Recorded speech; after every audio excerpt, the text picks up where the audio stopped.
in the heart of Umudu village, where ancient baobab trees stood like sentinels of time, their hollow trunks whispered secrets to the wind. The rain fell in heavy sheets, echoing the drums of the ancestors.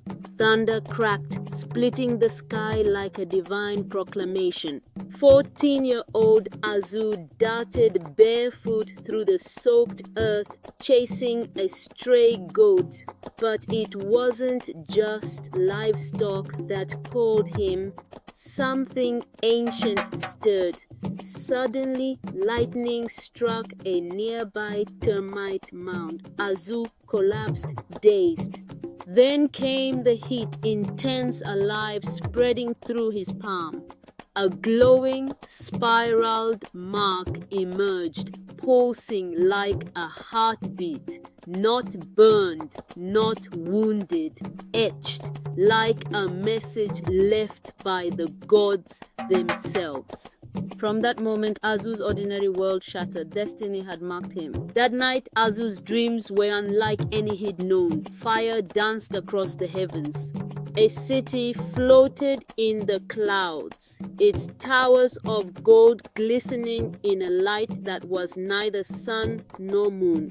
Spirits cloaked in brilliance sang in forgotten tongues. One stepped forward, its face ever shifting. The last of the first bloodline, it whispered, awaken. Azu jolted awake, drenched in sweat, screaming. Mama Nideka, his grandmother, rushed to him, cradling his trembling face. Her voice trembled with awe and fear. It has begun, she said softly. The realm is calling. The visions weren't just dreams. They were a summons. Azu's journey had begun. And across unseen realms, the hunt for the boy with the mark had already started. At dawn, Mama Njideka led Azu deep into the sacred forest, where the air shimmered with ancestral energy. They reached the shrine of the talking drum, a place so old even the trees bowed in reverence. Her father had once spoken to spirits here. As Azu stepped forward, the drum came alive, beating itself, releasing thunderous rhythms that vibrated through his bones. The language of the drum was not sound, but spirit. The blood of the God-man flows again. The veil weakens. Protect the soul key. The words hit Azu like thunder. Confused, he turned to his grandmother. She explained his bloodline descended from the first guardians of the threshold between the mortal and immortal, and now that gate was under threat. In a shadowed cave beneath the hills where time moved like mist, they found her, the Bone Oracle.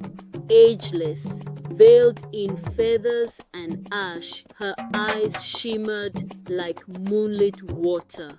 Azu knelt before her, heart pounding. She threw bones across a lion's skin. They spiraled into strange symbols. Her pupils faded to white. The fire dimmed. Nyamba rises, she whispered, her voice distant, ancient. The Queen of Shadows returns, seeking revenge. Her gaze pierced Azu's soul. Only one can stop her. A boy with the soul of a warrior and the blood of a god. Azu wanted to deny it. He was just a boy from a quiet village. But the oracle saw more. She saw destiny written in fire and bone. Azu was no longer dreaming. The ancestors called him while awake. Guided by Mama Njideka, he stood before a mist-covered river that shimmered with spirit light. This was the threshold, a liminal space between the worlds of the living and the dead. As he stepped in, the mist swallowed him. He emerged into a plane untouched by time.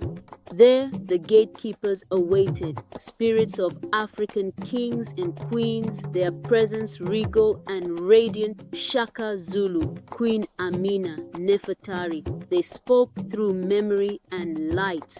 You carry the soul key, they intoned. If it awakens, the realm survives. If it fails, all becomes shadow. The veil was weakening, and across realms, Nyamba was drawing near.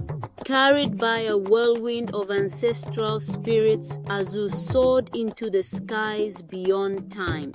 Before him appeared Orunlanti, the eternal city floating in a realm without sun or moon, lit only by pure essence. Everything shimmered, streets made of stars, towers humming with ancient power. The Eternals greeted him, beings shaped by memory and spirit, glowing like deities. You were not meant to come yet, one said, but time obeys your bloodline. The Azu trembled beneath their gaze, overwhelmed by power and purpose. Yet even here where nothing should decay, he felt a disturbance, a fracture. Nyamba's shadow had crept into even this sanctuary. The eternal city was no longer untouched. Within the eternal halls, Azu beheld a vision, Nyamba's truth. She had once been one of them, an immortal guardian who watched the boundaries between life and death. Beautiful, radiant, wise, but ambition took root. She craved rule, not service. She sought the soul key for herself to control the flow of spirits and dominate the realms. The Eternals cast her down.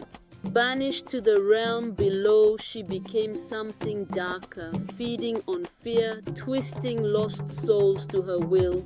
Now she returned, whispering to power-hungry kings and false prophets, building an army from shadow. And she wanted Azu not just to destroy him, but to consume his soul and complete her rebellion. Azu returned to the mortal world, marked, awakened, and watched. The spirit world never left him. He began seeing gatekeeper spirits among the living, guardians, mentors, whispers in the wind. But Nyamba had sent her hunters. Shadowy figures, masked, silent, made of smoke and bone, crossed into the living realm. They hunted the bloodline. One night they came for Mama Njideka. She stood her ground, invoking the sacred fire of the ancestors. Azu watched helplessly as she vanished in a blaze of spiritual light, her chant echoing through the trees.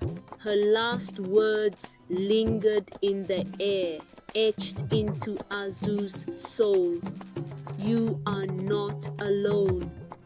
Her death sealed his resolve. There was no turning back now. All across Africa, elders stirred, seers shuddered.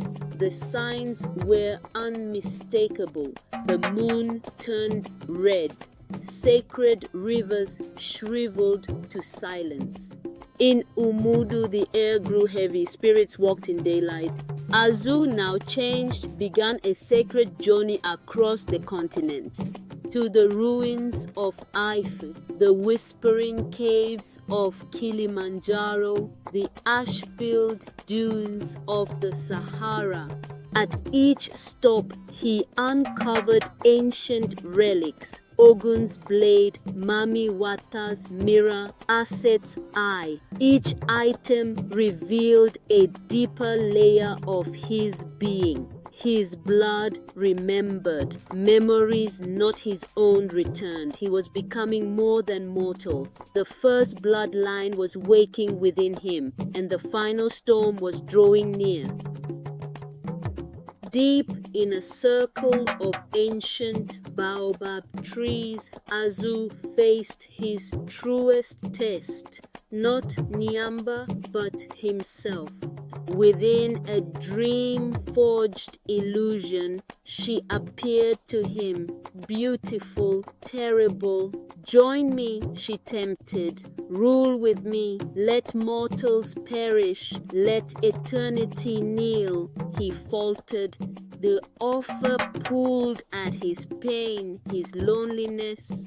But then came the voices. Mama Njideka's song, the chants of gatekeepers, the memory of Orunlanti. Azu screamed, not in fear but in defiance. The mark on his palm burned bright. The soul key awakened. Blazing golden light tore through the illusion. The ground trembled. The darkness fled. He had become what destiny whispered all along, the watcher between worlds. Nyamba tore open the gate. Darkness surged through the rift. An army of shadows cursed souls and corrupted spirits. But Azu stood ready.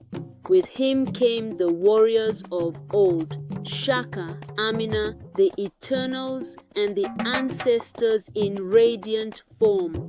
The battlefield became a storm of memory and fire. Spears ignited, spirits shape-shifted, lightning turned into language.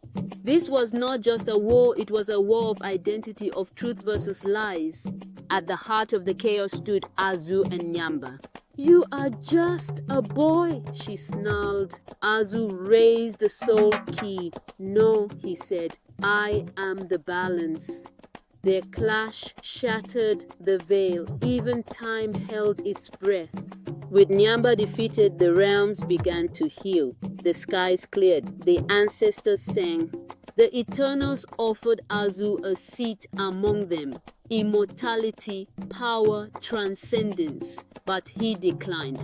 "I will walk both worlds," he said. "Protect both. Remind them who they are."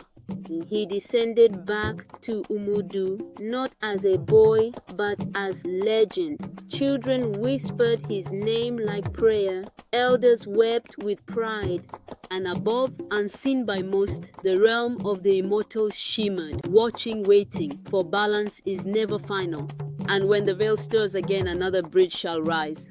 But for now, the worlds rest, guarded by the watcher in between.